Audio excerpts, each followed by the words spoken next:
lawsuit report was delayed again, so it's due, I think, at the end of January. So I will keep you updated on that. Well, first of all, thank you very much, and, you know, a lot of work goes into the budget, but you also see the complexity. When you see a number that is put in front of everyone, not only the board, but the public, there's a lot that goes into it. So hopefully that you found that educational, and you can see why, when we first looked at the no increase to 5.3%, that's a $5 million difference. So when you saw that big number, that was part of the reason why. So I'm going to hold my questions to the end. I don't have very many. I asked my way before we get here. Janet, you have it? Yes, I want to say thank you. That was very comprehensive, the overview that you gave us. So thank you, Steve. Thank you, Mike, for giving that to us. I do have a few questions, and it's very complicated, much more complicated than we realize on the surface, because you make it look like it's simple every time you report the budget. So thank you. So on slide 4,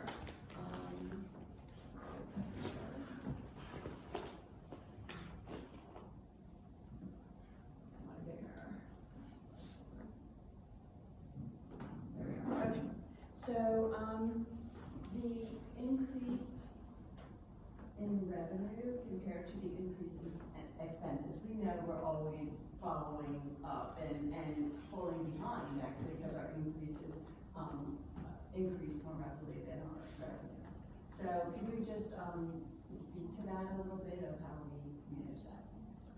Well, in recent years, we've had to use fund balance to accommodate some of those expenditures, but that's not a long-term plan. ESSER really has thrown a wrinkle in the last couple of years, budgets versus actuals, right? So to get some of that ESSER funding, you had to spend on certain things, and a lot of it couldn't be stuff you were already spending. So we would have to spend and increase expenditures in certain areas to get the increased revenue. So it's really jarred a lot of stuff, but really in recent years on top of that, you also have really special education, right? I mean, coming out of the pandemic, we talked about this pretty much every month, that there's increased needs, and those needs are more costly because of the limited supply of the contracted service to provide them and everything. So more needs, more expensive, harder to get. So that's really been a challenge in recent years. But really, our goal should be to have a balanced budget that are operational revenues match our operational expenditures. You could have one-time expenses or revenues that change that, but really, that is our target. We're trying to get back to. And so you bring up the point of special needs children, and we were talking about supporting all our students for their unique circumstances, and it plays in there too. So how do you, I mean, it must be difficult to estimate what future expenses will be. So is there a way that you can do an estimate, or are there some parameters that you... That's next month. That's next month. Expenditures is next month. That you did that, because we know we have. Thank you. There's a system, and I was going to tell Mike a little bit what has already happened with department heads, and when did they get their first information to start looking at their budget? When was that? So in November, we had a deadline for them to submit budgets. We've had kind of conversations, and we're working on some things to address those special ed costs, right? I mean, obviously, we can't deny services, but can we find a way to manage those costs a little bit better? In the past, we did contract out more services because as the pension rates increased, it became more costly to do it in-house. Well, now that the cost of the services have increased so much, some of those things we can bring in-house. Also, when we have a new placement, it can pop up tomorrow, a new one, like you're right, we don't know what's coming. So we gotta kind of see, okay, this is what we knew at the end of last year when we budgeted, this is how much we ended up having, we didn't know, and see what has the trend been. Okay, you budgeted for 100 students, we always added 10 more during the year, right? So we kind of forecast that a little bit. We'll never know on June 30th what we're definitely gonna have, but we can say, here's what we know, and here's an estimate of X% more because this is what typically happens, right? But at any given time, somebody can jump in. Now, one of the challenges is when one of those kids jumps in and it's a contracted service size placement, it's an automatic X number of dollars more, right? It's a variable cost that just jumps up. By bringing some services in-house, we might add a teacher or a programmer or a class. We might say, we're gonna bring 5 kids in-house, right? It's gonna cost X, we'll save some money. But the benefit of that, if you get one more student in a year, you might be able to add them without really any significant extra cost. Whereas when you outplace, you have that maybe potentially $50,000 cost.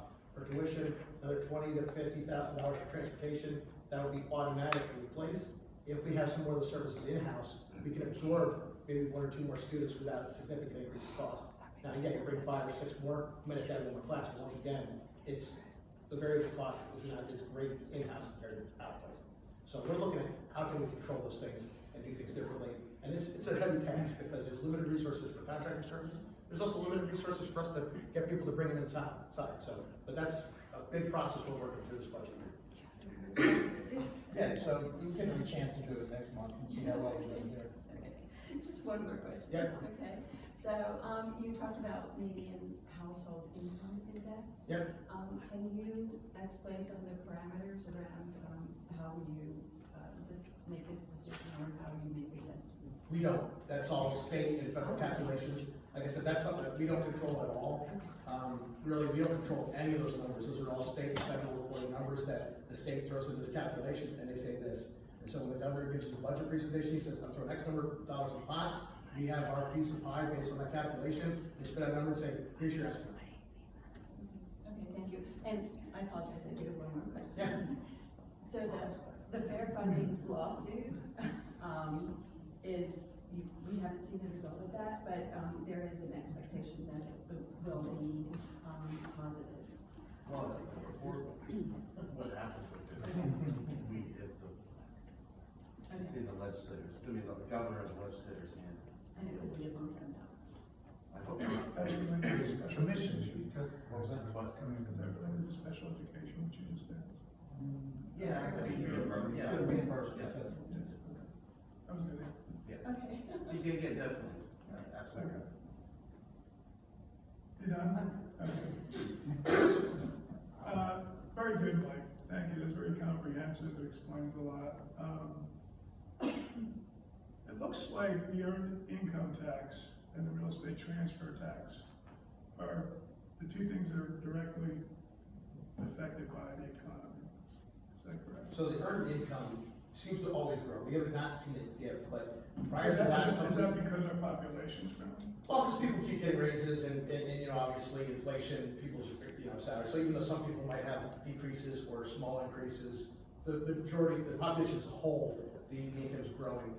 The last couple years, like I say, it's been about $500,000 of growth, but prior to that, it was closer to like 200,000. So I think that's kind of a hot bubble that I don't think is gonna keep growing at $500,000 every year. I was kind of surprised that it's keeping this pace. So I'm cautious that at some point in the next couple years, we might budget a $500,000 increase for like a 200,000.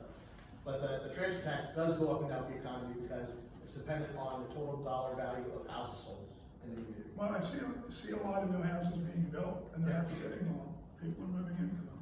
With that, year to date, we're about $200,000 behind last year's Right. numbers. So it's still high historically, but it is cool. Part of the issue there is inventory. There's not, I mean, you can go on Rainbow.com and see a bunch of houses for sale, but you can see on there contingent or whatever. Inventory, people are looking for homes and there's no homes available in their price point, which is generally $500,000, seems to be the comfortable price point. The homes that they're building aren't the mega developments that we were accustomed to in the early 2000s. So mid-2000s, Glen Rock was being built. I was in Megan's role at that time. I was approving temporary residency every day. You know, the families would be moving in from Merck, for Merck typically, or Road Pharmaceuticals, and they lived temporarily here, so I'd be approving that. That's slowed down considerably. So the smaller developments you see, for example, next to the post office in Harleysville, that won't generate a lot of students, but it's gonna generate professionals and family, you know. So that'll break the income. Well, it could. So it's a crystal ball right now on those issues. I monitor the real estate in the community all the time. But so- those 2 would be the hardest to predict. Yeah. right? Okay. Other than that, thank you for explaining the need to show a deficit, by the way. Yeah. All right, that's it. I have nothing on revenue, thank you for the impact of market conditions, that's helpful for everybody. That's all I have for now. Thank you. Good presentation.